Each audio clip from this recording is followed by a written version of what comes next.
It exclusively presents Indian Paranormal Podcast अर्श और राहुल के साथ। Welcome to Indian Paranormal Podcast, a podcast about everything paranormal that you wanted to know but never did. मेरा नाम राहुल है और मेरे साथ है अर्श, जो कि खुद एक पैरानॉर्मल एक्सपर्ट है। मैं आपसे ये जानना चाहता हूँ कि हम लोग एक वेस्टर्न एजुकेशन के बैकग्राउंड से आते हैं और basically we are trained to be a sceptic. तो शायद हमारी पढ़ाई या हमारी समझ इस बात की इजाज़त नहीं देती कि हम भूत प्रेत जैसी चीज़ों को, ये भूत प्रेत मैंने सुना है, हम लोग बचपन से फिल्में देखते आ रहे हैं, तरह तरह के सीरियल देखते आ रहे हैं, बट मैं कभी इसको लॉजिकली इसके साथ पीस नहीं बना पाया, कंसेंसस नहीं बना पाया। तो अगर मैं आपसे जानना चाहूँ in a very basic simple way, आप बहुत आसानी से अगर बता सकें, मुझे समझा सकें, तो आत्मा बेसिकली होती क्या है और क्या फ़र्क है आत्मा में, प्रेत में, भूत में, पिशाच में, जो अलग अलग चीज़ें हैं, अगर फ़र्क है तो? राहुल, बिल्कुल फ़र्क है, क्योंकि बहुत सारे लोग, मैं इंग्लिश में ही समझा देता हूँ ताकि सबको बहुत इजी हो जाए। आत्मा, प्राणात्मा, जीवात्मा, अगर हम इसको छोड़ के बात करते हैं सोल और स्पिरिट की, ये बहुत लोगों को कन्फ्यूजन होता है कि उसकी सोल चली गई, उसकी स्पिरिट को मैंने देख लिया। शायद आपने भी कई बार सुना होगा ऐसे। सुना है, एग्जैक्टली। मान के चलिए मैं आपसे पूछूं कि सोल और स्पिरिट में क्या फ़र्क होता है, तो आप बता पाएंगे? ऑब्वियसली मैं एक पैरानॉर्मल एक्सपर्ट नहीं हूँ, I am just a curious mind, but I think जहाँ तक मुझे लगता है कि soul is a universal thing, spirit एक सब्जेक्टिव इंडिविजुअल थिंग होती है। This is just a raw understanding of it. So जितना मेरा एक्सपीरियंस है, अगेन मैं उतना ही कहूँगा जितना मुझे पता है। शायद दुनिया में इसके अलावा और भी बहुत कुछ हो, पर सोल और स्पिरिट के कॉन्सेप्ट को जब मैंने जाना, उसका कॉन्सेप्ट कुछ ऐसा था कि सोल बनती है 3 चीज़ों से: बॉडी, एनर्जी और हमारा माइंड। और स्पिरिट हमारा अनकॉन्शियस माइंड होती है, विच इज़ अनएक्सप्लोर्ड, जिसको कभी एक आम सी भाषा में हम आपको बोलें, हमारे दिमाग के 3 हिस्से होते हैं: कॉन्शियस, सबकॉन्शियस और अनकॉन्शियस। तो हमारा जो कॉन्शियस और सबकॉन्शियस माइंड है वो हमारी सोल है, जिसको हम एक्सप्लोर कर पाए हैं। लेकिन जो हमारा अनकॉन्शियस माइंड है, जिसमें न जाने कितनी यादें भरी हुई हैं, वो हमारा स्पिरिट है, जो कि अनएक्सप्लोर्ड है। ये एक बहुत बड़ा डिफरेंस है सोल और स्पिरिट में, जो कि शायद बहुत कम लोग इसको नोटिस करते हैं, क्योंकि ये दोनों ही एक सी लगती हैं सबको। तो अर्श, जब इंसान की मौत होती है, जब उसका देहांत होता है, तो उसके शरीर से जो निकलता है वो क्या निकलता है? वो सोल निकलती है या वो स्पिरिट निकलती है? जब किसी इंसान को जलाया जाता है, कह सकते हैं जब उसका अंतिम संस्कार होता है, जब एक आखिरी वक्त होता है उसका, ऐसा कहा गया है कि जब हम मरते हैं, क्योंकि मरने के बाद की ज़िंदगी तो मैंने भी नहीं देखी, टू बी वेरी ऑनेस्ट, लेकिन जो हमारे स्क्रिप्चर्स, जो हमारे वेदास कहते हैं, वो ये है कि अंतिम संस्कार के दौरान ऐसी ऐसी क्रियाएं होती हैं। शायद आपने कपाल क्रिया का नाम सुना होगा कभी, शायद आपने कई सारे गाँव में ऐसी क्रियाएं होती हैं जहाँ पर इंसान के पैर में एक बड़ी सी कील गाड़ देते हैं। वहाँ पर ये सब एक रिचुअल है, अलग अलग तरीके के रिचुअल। लेकिन अगर मैं अंतिम संस्कार की डायरेक्ट बात करता हूँ आपसे, कि जब वो संस्कार हो जाता है तो उसके सर पर, उस शव के सर पर चंदन की लकड़ी से हल्का सा मारा जाता है, उसके अजना चक्र पर, जो कि हमारे माथे के बीचों बीच होता है, दोनों भाव के बीचों बीच होता है एक तरीके से, जहाँ से हमारी सारी यादें एक साथ संचालित होती हैं या चलती हैं। वो इसलिए मारते हैं ताकि मेमोरी जो है, जो इंसान की मेमोरी है, उसने अपने पूरे जीवन में जो मेमोरी कलेक्ट करी है, वो मरने के बाद उसके साथ ना जाए। कमिंग टू द टॉपिक, जब इंसान मर जाता है, उसका शरीर तो जला दिया गया, राइट? मैंने सोल और स्पिरिट के कॉन्सेप्ट को आप याद रखिएगा कि शरीर तो जला दिया गया, माइंड भी जल गया, तो बॉडी और माइंड तो चले गए, बची क्या? Energy. Energy and spirit, right? ये 2 चीज़ें बचती हैं। एनर्जीज को कभी ना डिस्ट्रॉय किया जा सकता है, ना ही बनाया जा सकता है, वो बस एक फॉर्म ले सकती है, ये हम सब ने सुना है। यही एनर्जीज जब प्रबल इच्छाओं के साथ ख़त्म होती है, किसी इंसान की याद, जो अगर उसने कुछ सोच रखा है मन में और कोई एक प्रबल याद है उसके पास, और उस याद के जरिए ही वो मर गया, तो उसकी जो ऊर्जा है वो कोशिश करेगी एक फॉर्म लेने का, क्योंकि वो बहुत ज्यादा रेस्टलेस होगी, उसका शरीर नहीं है, उस ऊर्जा को जगह चाहिए। वो कोशिश करेगी कि वो उसी इंसान की फॉर्म ले ले, जिसको हम कहते हैं हमने भूत देख लिया। तो ये कॉन्सेप्ट होता है भूत का। वो दरअसल एनर्जीज होती हैं जो अपनी झलकियां देती हैं, जो अपने होने का एक सबूत देती हैं। आपने कई बार सुना होगा जब किसी की डेथ हो जाती है तो आपने ये भी सुना होगा कि मुझे उनके जाने के बाद वो कई दिनों तक दिखे जी, उसी बेड पर। अक्सर लोग कहते हैं एग्जैक्टली। और मैं उस टॉपिक को कट करता हूं और सीधा आता हूं स्पिरिट के टॉपिक पे। स्पिरिट इस दुनिया से जाती है, जैसा कि गरुड़ पुराण में भी कई सारी चीजें वर्णित हैं, लेकिन मैं गरुड़ पुराण के कॉन्टेक्स्ट को ज्यादा आगे नहीं रखूंगा क्योंकि मुझे नहीं पता है। स्पिरिट इस दुनिया से जाती है और वो चली जाती है, वो रुकती नहीं है, उसे जाने में जितना भी समय लगे। हाँ, अंतिम क्रिया के दौरान आपने देखा होगा कि पैर के अंगूठे में सूत का धागा बांधा जाता है। जब भी कोई मरता है तो उसके दोनों पैरों के अंगूठे बांध दिए जाते हैं और उसके बाद उस इंसान को जलाने के लिए ले जाया जाता है। तो अगर मैं आपसे कहूं कि वो स्पिरिट का, उस स्पिरिट का वो एक यम पाश होता है, वो एक पाश होता है जिसे यमदूत लगाते हैं, क्योंकि जब उस पाश को लगाया जाता है, हमारी आम दुनिया में जब उस धागे को अंगूठे से बांधा जाता है तो जो पंडित होता है, जो मंत्र पढ़ता है, वो यमदूतों को बुलाने का पड़ता है और इसके बाद ही स्पिरिट इस दुनिया से जाती है। फिर जैसा वर्णित है कि एक नदी क्रॉस करके जाना होता है, बहुत सारी प्रॉब्लम्स होती हैं, उसके बारे में फिर हम आगे बात करेंगे। पर बेसिकली सोल और स्पिरिट का कॉन्सेप्ट यही है। यहाँ पे ना बहुत बड़ा सवाल खड़ा होता है हर्ष की, एक नॉर्मल सी अंडरस्टैंडिंग है कि हम लोग अकेले जिंदा जीव हैं नहीं इस दुनिया में। तमाम किस्म के जानवर हैं, तो जानवर मरता है और इसी मिट्टी में मिल जाता है, लेकिन जब हम इंसान मरते हैं, चाहे किसी भी धर्म का इंसान हो, जब इंसान मरता है तो उसमें तमाम किस्म की अंतिम क्रियाएं होती हैं। हमारे में हिंदुओं में अलग एक है, मुस्लिम्स में अलग है, क्रिश्चियनिटी में अलग है। तो अर्श ये जो अंतिम क्रियाएं होती हैं, अभी आपने जस्ट एक कपाल क्रिया का भी मेंशन किया था और अनफॉर्चुनेटली मैंने भी रिसेंटली घर में कुछ डेथ्स वगैरह देखी हैं जी।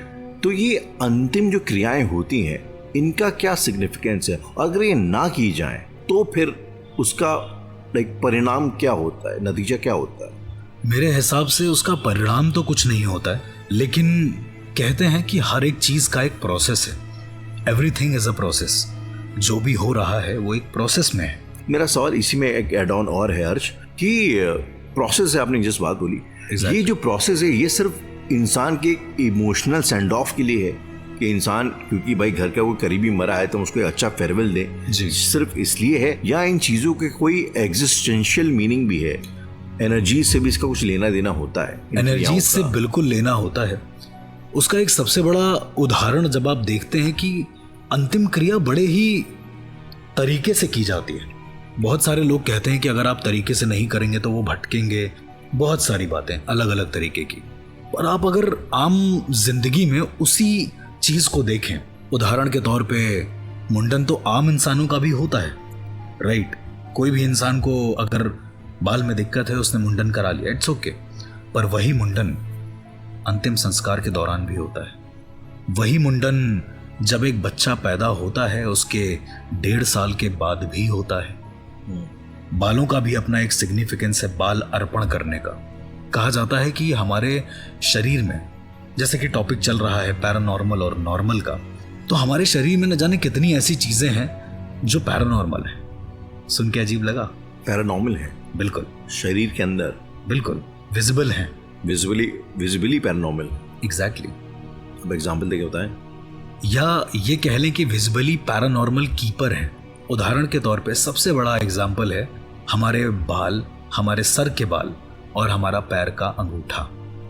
ओके, ये पैरानॉर्मल है आप कहना चाह रहे हैं? अगेन मैं फिर से कहूंगा कि paranormal is something which is beyond human readings. Okay, right?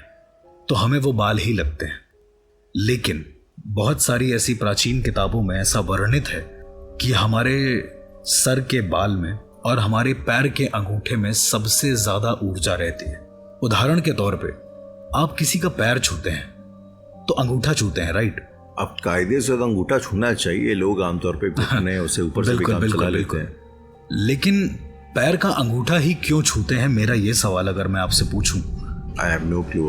उसी पर एक और सवाल आता है कि पैर का अंगूठा छूने पर जो सामने वाला इंसान होता है वो आपके सर पर हाथ रखकर आशीर्वाद क्यों देता है? वो आपके कान पर हाथ रखकर भी तो आशीर्वाद दे सकता है। Fair enough. तो क्या जवाब देना चाहेंगे as a normal person? I don't know Arsh, मुझे लगता है कि सर पे हाथ रखना क्रॉस कल्चर्स डिफाइन करता है, आई मीन सिग्निफाई करता है कि I care for someone. That's what I am saying कि जवाब है पर उतना सेटिस्फैक्टरी नहीं है। उतना सेटिस्फैक्टरी नहीं है। एग्जैक्टली। कल्चरल ज्यादा है, रियलिस्टिक है कि नहीं मुझे नहीं पता। And that's why it's paranormal. And sir पर हाथ इसलिए रखते हैं ताकि आपकी जो ऊर्जा है, ओके आपने बहुत सारे भगवानों की तस्वीरें देखी होंगी जिनके हाथ सीधे हैं, फेस की तरफ होते हैं, जो इंसान मूर्ति को देखता है ताकि उस मूर्ति की पॉजिटिव एनर्जी सामने वाले में जा सके।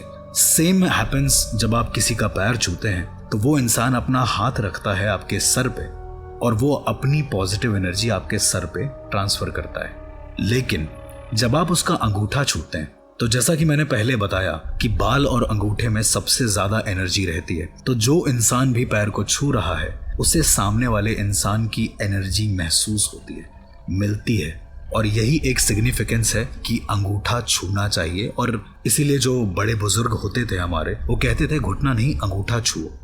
यहाँ पे अर्श आपने एक चीज बोली, एंड ये ना एक थ्रू आउट माई लाइफ ये एक बहुत बड़ा सवाल रहा है। सवाल ये है कि आपने अभी कहा पॉजिटिव एनर्जी। हाँ जी। जो ना एक जो आपके बड़े बुजुर्ग हैं वो आपको अपनी पॉजिटिव एनर्जी देंगे। Exactly. तो ये एनर्जीज जो होती हैं, एनर्जी तो एनर्जी है। आपने भी कहा कि एक इलेक्ट्रिसिटी वायर का आपने जो एग्जाम्पल दिया, हाँ जी। तो ये एनर्जीज पॉजिटिव या नेगेटिव कैसे होती हैं? अगर इसके बारे में आप थोड़ा सा एक बातचीत करना चाहें तो बताना चाहें तो। पैरानॉर्मल और नॉर्मल, आपने दो चीजें मुझसे पूछी थी, राइट? तो राहुल, अगर आप पैरानॉर्मल और नॉर्मल के बारे में पूछ रहे हैं तो पॉजिटिव और नेगेटिव के बारे में तो डिस्कस होना चाहिए। बिल्कुल। इस दुनिया में तीन चीजें हैं, आप किसी भी चीज का उदाहरण लेके देख लीजिए, अच्छाई, बुराई और शून्य, या फिर मैथ में प्लस, माइनस और जीरो, या फिर किसी की तारीफ करी, किसी की बुराई करी, या फिर कोई भूत है, कोई भगवान है।